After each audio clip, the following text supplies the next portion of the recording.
Aplicar a decisão da revisão da vida toda. E passo ao voto. Farei uma síntese do voto.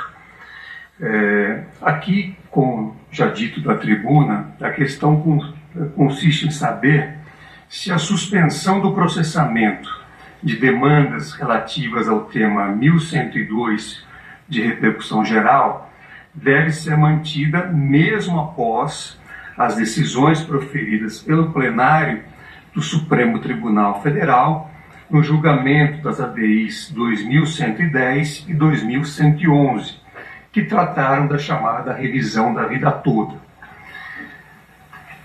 Eu já proferi algumas decisões no sentido de manter a suspensão das ações na forma que havia sido estabelecida no tema 1102 da relatoria do eminente ministro Alexandre de Moraes. Verifiquei que alguns colegas, inclusive desta primeira turma, têm adotado uma solução diversa no sentido da improcedência das reclamações para determinar ou permitir o julgamento das demandas a partir das ADIs 2110 e 2111.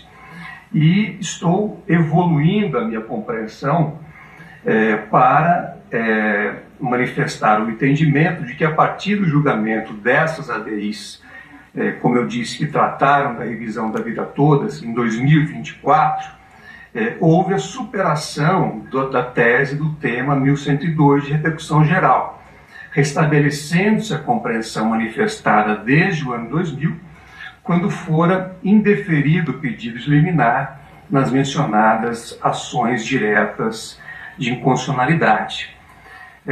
Nesse contexto em que houve pronunciamento do órgão máximo da Suprema Corte, com efeito vinculante e eficácia erga omnes, no sentido da superação da tese do tema 1102 de repercussão geral, entendo que os processos sobre o tema da revisão da vida toda devem voltar a tramitar.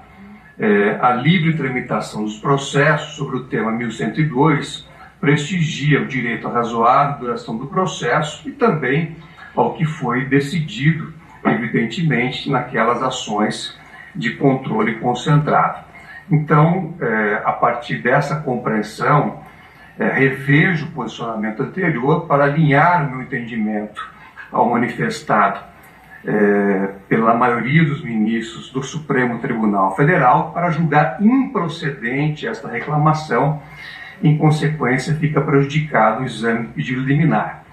Como houve a angularização da relação processual, condena o reclamante ao pagamento de honorários de advogado que fixo no valor de R$1.000, nos termos do artigo 85 do Código de Processo Civil, a ser executado perante as instâncias ordinárias, respeitada a justiça gratuita à hora concedida.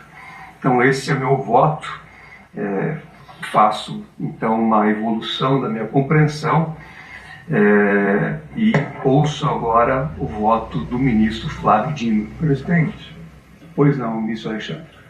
eu não tinha recebido, cumprimento primeiro Vossa Excelência, os colegas, doutora Cláudia, eu não tinha recebido o voto de Vossa Excelência e na verdade, nos vários julgamentos das duas turmas, a questão é meio empatada.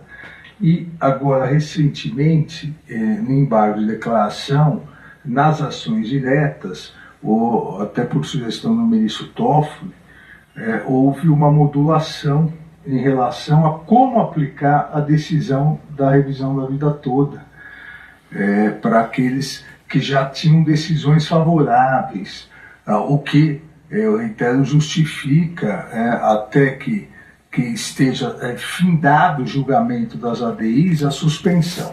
Então eu antecipo, independentemente do voto do eminente ministro Flávio Dino, que eu pedirei vista nessa reclamação.